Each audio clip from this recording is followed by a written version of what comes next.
नमस्कार फ्रेंड्स, स्वागत है आपका हमारे YouTube channel home science BA पर। इस क्लास में हम देखेंगे BA 6 सेमेस्टर पेपर नंबर 2 का 2nd यूनिट। इसमें हमें पढ़ना है प्रतिचयन की तकनीकी। इसमें हमें देखना है प्रतिचयन की तकनीकी। प्रतिचयन क्या होता है? जो कि एक सैंपल होता है। किसी भी कार्य को करने के लिए किसी एक सैंपल की आवश्यकता होती है। सैंपल के बिना पे ही हम उस कार्य को अंजाम दे सकते हैं। इसमें हम देखते हैं प्रतिचयन वास्तव में एक कठिन तथा जटिल प्रक्रिया होती है।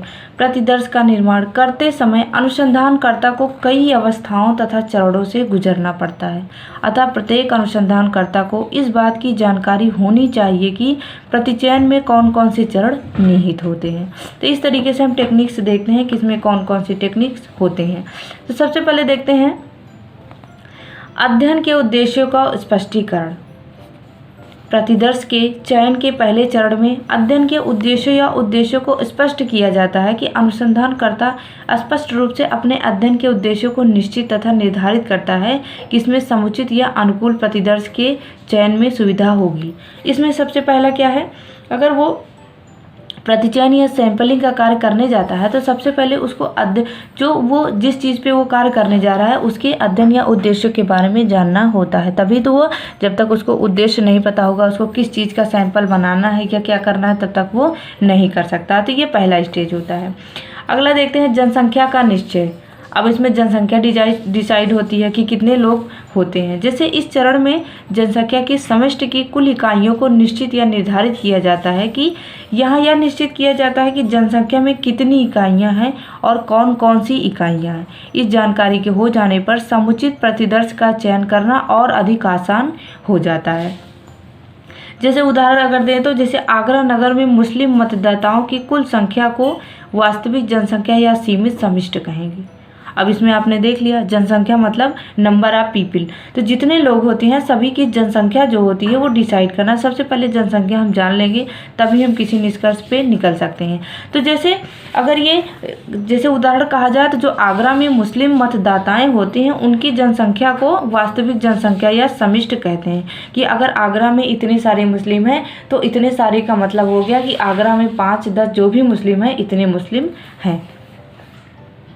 उसके बाद तीसरा चरण है जनसंख्या की संरचनात्मक इकाइयों की सूची तैयार करना। इसमें क्या है? इस अवस्था या चरण में संपूर्ण जनसंख्या की इकाई की सूची तैयार की जाती है। दूसरी अवस्था या चरण में जनसंख्या की इकाइयों को निश्चित किया जाता है और तीसरे चरण में उसकी सूची बनाई जाती है। अब आप देखिए इसमें एक DI बनाएंगे। सबसे पहले जो जनसंख्या का निश्चय था उसमें आप जनसंख्या डिसाइड करेंगे कि कितने लोग हैं। अब इसमें लोगों की सूची बनाई जाती है, ठीक है। उसके बाद है तीसरे चरण में सूची बनाई जाती है। जब किसी जनसंख्या की सूची बनाई होती है तो अनुसंधानकर्ता को सुविधा होती है। जैसे उत्तर प्रदेश में मतदाताओं की सूची उपलब्ध हो सकती है। इसी कारण तो आपने देखा कि ये होता क्या है कि एक संरचनात्मक सूची तैयार करना। कि सूची का मतलब ये हो गया कि ये इस गांव में या इस शहर में इतने लोग मतदाता देने वाले हैं या इतने लोग वोट देने वाले हैं। तो इस तरीके से हमारा काम आसान हो जाता है। उसके बाद अगला है प्रतिचयन प्रविधि का चयन। इस अवस्था या चरण में किसी अनुकूल प्रतिचयन प्रविधि का चयन किया जाता है। अनुसंधानकर्ता यह निर्णय लेता है कि किस प्रतिचयन प्रविधि का उपयोग करेगा।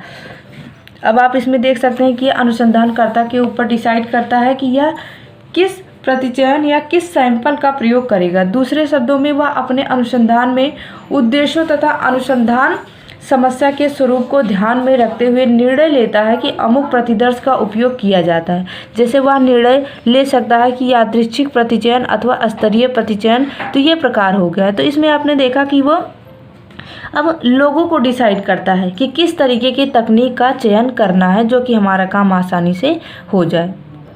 उसके बाद अगला है प्रतिदर्श आकार का निर्धारण। अब इसमें आकार के बारे में देखते हैं। इस अवस्था में प्रतिदर्श के आकार को निर्धारित किया जाता है। अनुसंधानकर्ता यह निर्णय लेता है कि प्रतिदर्श में कितनी इकाइयों को रखा जाएगा। प्रतिदर्श के आकार को पर्याप्त होना आवश्यक है। पर्याप्त आकार का तात्पर्य वैसे आकार से है जो ना बहुत बड़ा हो और ना बहुत छोटा हो। जैसे कि अभी हमने बताया कि आकार के बारे में बात करेंगे तो वो मीडियम आकार ही रखा जाएगा, बहुत ज़्यादा बड़ा बहुत ज़्यादा छोटा नहीं होना चाहिए, क्योंकि बड़ा आकार होने पर अनावश्यक खर्चा बढ़ जाएगा। ज़्यादा लोगों को समेटेंगे तो फालतू का खर्चा बढ़ेगा और श्रम भी अधिक करना पड़ेगा। इस तरीके से हमें आकार जो है निर्धारित मतलब मीडियम आकार रखना चाहिए। उसके बाद हम देखते हैं आकार को ध्यान रखने में कुछ बातों को भी ध्यान रखना चाहिए, जैसे जनसंख्या का स्वरूप। अब स्वरूप में क्या है कि जैसे प्रतिदर्श के आकार को निर्धारित करते समय संबंधित जनसंख्या के स्वरूप को ध्यान में रखना आवश्यक होता है। जैसे जो संबंधित जनसंख्या उसको भी ध्यान में रखना। यदि जनसंख्या समजातीय हो, छोटे आकार का प्रतिदर्श हो तो विश्वसनीय हो सकता है, लेकिन यदि विषम जातीय हो, आकार बड़ा हो तो वह विश्वसनीय योग्य उसको बनाना पड़ता है। तो इस तरीके से हमने देखा कि जो छोटा काम होता है, छोटे लोगों में होता है, वो सही होता है और विश्वसनीय होता है।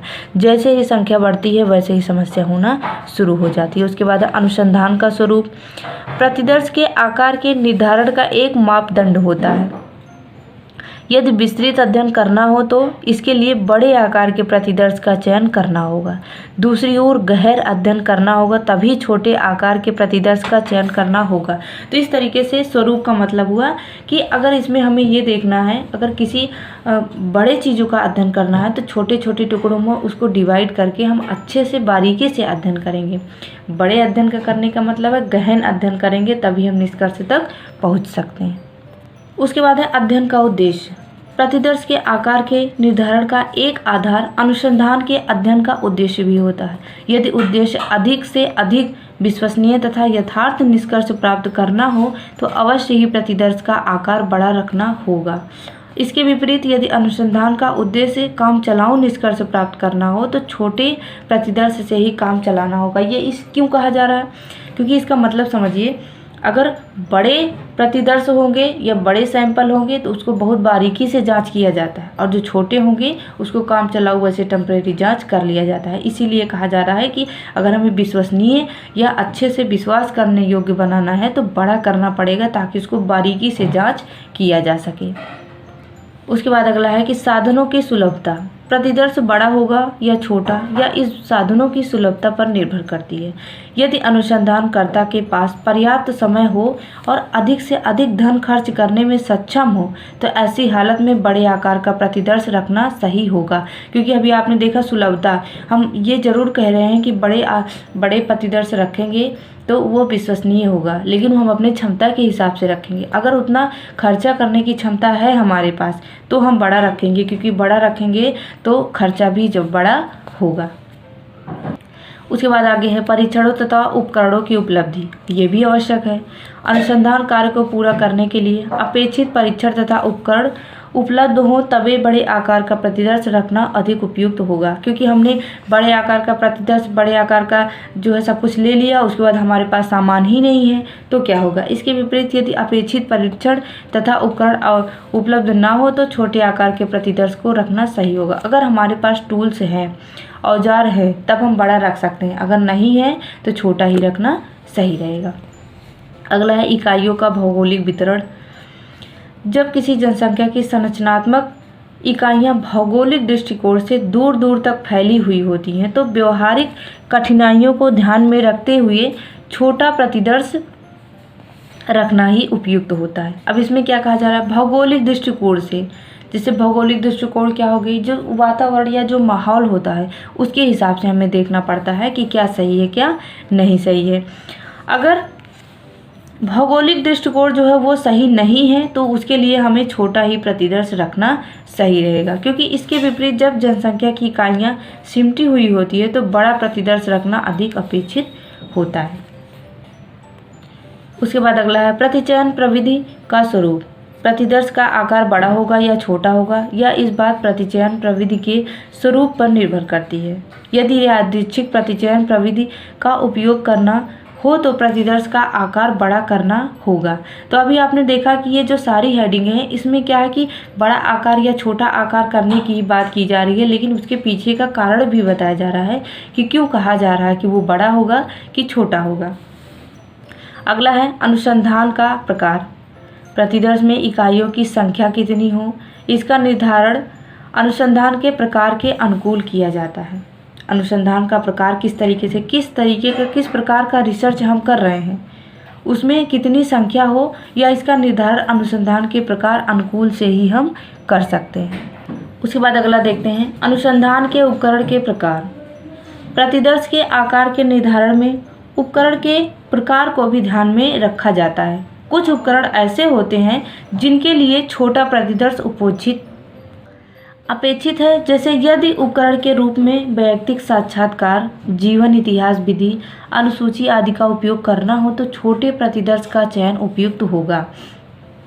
इसके विपरीत जैसे कुछ ऐसे उपकरण जैसे जिनके लिए बड़े प्रतिदर्श का उपयोग करना अधिक उपयुक्त होगा, जैसे यदि उपकरण के रूप में प्रश्नावली का प्रयोग करना हो तो बड़े प्रतिदर्श का अधिक उपयुक्त रहेगा। तो इस तरीके से आपने देखा छोटा कहाँ पे सही रहेगा, बड़ा कहाँ पे सही रहेगा, इस तरीके से बताया जा रहा है। अगर आपको छोटा चाहिए तो किसके लिए है कि उपकरण के रूप में जो व्यक्ति का साक्षात्कार इंटरव्यू हम लेते हैं, और जीवन इतिहास विधि जो होती है, अनुसूची आदि का उपयोग छोटे के लिए होता है। और इसके विपरीत यदि उपकरण के रूप में प्रश्नावली का प्रयोग करना हो तो बड़ा प्रतिदर्श सही रहेगा। उसके बाद अगली हेडिंग हम देखते हैं प्रतिदर्श या प्रतिचयन के लाभ, महत्व या गुण। जो हम सैंपलिंग लेते हैं, सैंपलिंग करते हैं, उसके क्या लाभ है, क्या महत्व है या क्या गुण होते हैं जिसके लिए हमें सैंपलिंग लेना आवश्यक होता है। सबसे पहले हम देखते हैं समय तथा श्रम की बचत। अगर किसी टॉपिक के बारे में हमें रिसर्च करना है तो उसका हम सैंपल ले लेते हैं। सैंपल लेने के बाद हमारा काम आसान हो जाता है, तो सैंपल लेने के बाद हम निष्कर्ष तक बहुत ही जल्द पहुंच सकते हैं। इसीलिए समय तथा श्रम की बचत करने के लिए सैंपल लेना आवश्यक होता है। उसके बाद अगला है धन की बचत। इसमें धन की भी बचत होती है। फालतू का इधर उधर हमें दौड़ना, पूछताछ करना नहीं पड़ता है, और सैंपल लेने की वजह से हम अपने पैसों को बचा सकते हैं और उसी पैसे को हम कहीं और पे लगा सकते हैं। उसके बाद गहन अध्ययन। रिसर्च का मतलब क्या होता है कि किसी चीज़ के बारे में हम खोज कर रहे हैं, अगर हमने सैंपल ले लिया तो उसके बारे में हम बारीकी से जांच कर सकते हैं, गहन अध्ययन कर सकते हैं, और गहन अध्ययन करेंगे तभी हम सही निष्कर्ष निकाल सकते हैं। अगला है अनुसंधानकर्ता के लिए सुविधा। इसमें उसको सुविधा मिल जाती है जब किसी भी व्यक्ति को, जैसे अभी हम आपको एक उदाहरण दें तो जैसे किसी व्यक्ति को कोई शरीर में प्रॉब्लम होती है या खून से संबंधित प्रॉब्लम है, अगर आपने खून का सैंपल डॉक्टर को चेक करने के लिए दे दिया तो वो बहुत ही आसानी से बता सकता है कि आपको खून की कमी है या आपके ब्लड में इन्फेक्शन है या आपको किस प्रकार की समस्या है। तो उसकी समस्या का समाधान किस तरीके से हुआ, सैंपल के द्वारा, क्योंकि उसने थोड़ा सा खून सैंपल के रूप में ले लिया। अगर वो बिना खून निकाले आपको बताता तो उसके लिए बहुत ही ज़्यादा समस्या होती और वो गहन अध्ययन भी नहीं कर सकता। भाई कैसे उसको पता चलेगा कि क्या समस्या है। और इसमें अनुसंधानकर्ता के लिए सुविधा भी रहेगी क्योंकि उसके पास ऐसा यंत्र है जिसके माध्यम से उसको निष्कर्ष तक पहुंचना है। उसके बाद अगला है व्यवहारिकता। व्यवहारिकता भी होती है, जैसे ये एक व्यवहारिक सी बातें होती हैं कि जैसे अगर हमने किसी चीज़ का सैंपल ले लिया है तो वो हमारे लिए काम आसान हो जाता है, उसके बारे में थोड़ी सी भी हिंट, थोड़ी सी भी जानकारी हमें मिलती है तो लोगों से हम थोड़ी सी बातचीत करके उसके बारे में और जानकारी इकट्ठा कर सकते हैं। उसके बाद अगला है परिणामों की शुद्धता। भाई परिणामों की शुद्धता तो रहेगी ही, क्योंकि अगर आपने सही दिशा में कार्य करना शुरू किया है तो आपको निश्चित ही सफलता मिलेगी।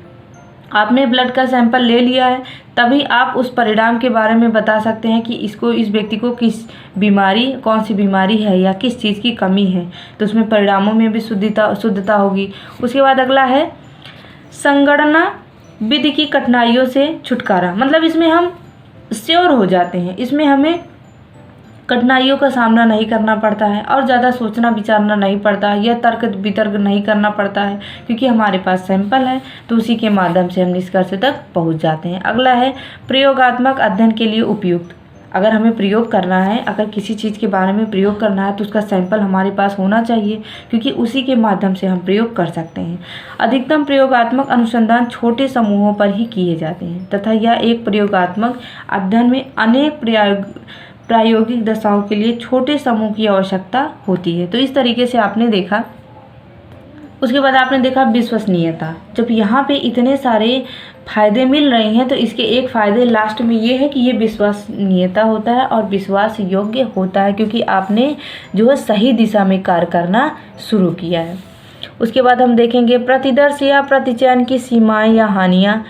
भाई कहीं फ़ायदा तो कहीं नुकसान। अभी तक आपने फ़ायदा देखा, अब आप इसका नुकसान भी देखिए कि क्या क्या नुकसान हो सकते हैं। जैसे पक्षपात का प्रभाव, इसमें जो सबसे बड़ी समस्या है पक्षपात का प्रभाव।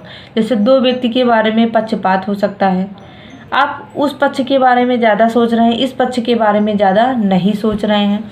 उसके बाद अगला है प्रतिचयन अशुद्धियाँ। प्रतिचयन का मतलब होता है वही सैंपल, और अशुद्धियाँ का मतलब होता है मिस्टेक, जो प्रॉब्लम्स हो सकती हैं। ठीक है, जैसे एक ऐसा दोष है जो कि दो तरह की अशुद्धियों के घटित होने की संभावना होती है। पहली अशुद्धि वह होती है जो संभाव्यता या प्रतिचयन के अटल नियमों से उत्पन्न होती है, जिससे बचना संभव नहीं है, और इसे वैध अशुद्धि कहते हैं। दूसरी अशुद्धि वह है जो प्रतिदर्श के अपर्याप्त तथा अप्रातिनिधिक होने के कारण उत्पन्न हो सकती है। तो इस तरीके से दो प्रकार की अशुद्धियाँ होती है। उसके बाद अगला है तकनीकी ज्ञान की आवश्यकता। जब आपको तकनीकी ज्ञान की आवश्यकता ही नहीं है तो जो आपने टूल्स जो औजार लिया है उसका कोई मतलब नहीं। तो इसको जांच करने के लिए, शोध करने के लिए, रिसर्च करने के लिए आपको तकनीकी ज्ञान की आवश्यकता होनी चाहिए। उसके बाद अगला है निम्न विश्वसनीयता। इसमें क्या है, पक्षपात, प्रतिचयन, अशुद्धि तथा तकनीकी ज्ञान के अभाव के कारण प्रतिदर्श जो विश्वसनीय नहीं हो पाता। इसमें किसकी कमी, जैसे आपने देखा पक्षपात अगर करेंगे और प्रतिचयन की अशुद्धि होगी तथा तकनीकी ज्ञान का अभाव होगा तो निश्चित है जो परिणाम हम निकालेंगे वो विश्वास योग्य नहीं होगा। तो ऊपर की सारी हेडिंगें आपने देखा तो इसकी वजह से आपने देखा कि इसमें निम्न विश्वसनीयता रह जाती है।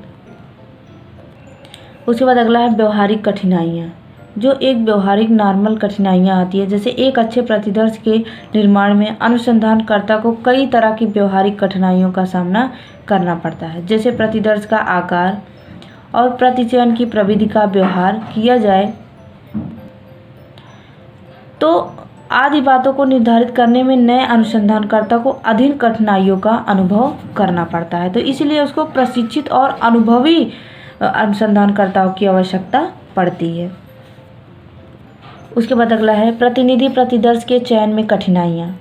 जो समिष्ट से जटिलता के कारण प्रतिनिधित्व प्रतिदर्श चुनने में कठिनाइयाँ होती है, और यह कठिनाइयाँ उस स्थिति में अधिक होती है जब समिष्ट विषम जातीय होती है। विषम जातीय मतलब अलग अलग तरीके के लोग होते हैं, तो अलग अलग जांच की आवश्यकता होती है, इसमें कठिनाइयाँ ज़्यादा होती है। उसके बाद आगे देखते हैं प्रतिदर्श के चयन की असंभावना। जब समिष्ट बहुत अधिक विषम जातीय एवं विस्तृत होती है तो इस प्रकार की समिष्ट से प्रतिदर्श का चयन करना चाहिए, क्योंकि ऐसी अवस्था में प्रतिदर्श के प्रतिनिधिपूर्ण चुने जाने की संभावना बहुत क्षीण होती है। इसमें संभावना की बात की जाती है। जैसे जब विषम जातीय होता है तो वहाँ पे संभावनाएं व्यक्त करने में समस्या हो जाती है। उसके बाद है भ्रमात्मक निष्कर्ष। भ्रमात्मक मतलब कन्फ्यूजन निष्कर्ष जो सही ना हो। जैसे गृह विज्ञान से संबंधित विभिन्न अनुसंधानों और आंकड़ों का स्वरूप बहुत अधिक जटिल होता है। जब प्रतिदर्श पक्षपातपूर्ण होता है तो इस अवस्था में प्रतिदर्श पद्धति द्वारा जो भी अध्ययन किए जाते हैं उसे भ्रमात्मक परिणाम प्राप्त होता है। तो भ्रमात्मक मतलब कन्फ्यूजन रिजल्ट, बहुत श्योर और विश्वसनीय रिजल्ट नहीं प्राप्त होता है। तो इसमें आपने देखा जो सैम्पलिंग के लाभ होते हैं और हानि होती हैं। इसके आगे के जो चैप्टर हैं या जो इसके आगे के टॉपिक हैं हम अगले वीडियो में कवर करेंगे। वीडियो देखने के लिए धन्यवाद।